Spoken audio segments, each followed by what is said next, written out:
Welcome to Penrose Learning, where we make understanding easy. In this video, I will explain how to replace a lower ball joint. This is a vital part of your vehicle's suspension, crucial for steering and stability. You will need a few key tools, including a floor jack, jack stands, a socket set, a torque wrench, and a specialized ball joint press. Always prioritize safety by wearing eye protection and ensuring your vehicle is securely supported on level ground before you begin any work. First, safely lift your vehicle using a floor jack and secure it firmly on at least 2 jack stands.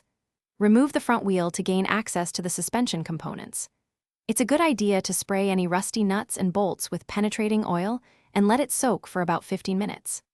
Next, you'll need to remove the axle nut, detach the brake caliper and rotor, and separate any other components that obstruct access to the lower ball joint. Now, it's time to remove the old ball joint. You can use a ball joint separator or a pickle fork to break the tapered shaft free from the steering knuckle.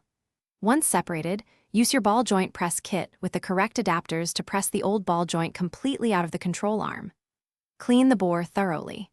Then, carefully position the new ball joint and use the press to install it, ensuring it goes in straight and seats fully.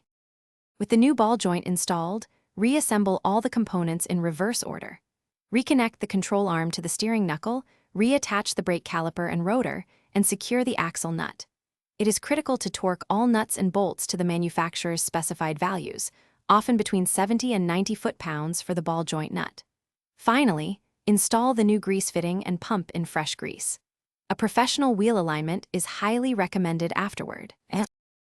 Thanks for watching. If this was helpful, leave a like and consider subscribing. See you next time.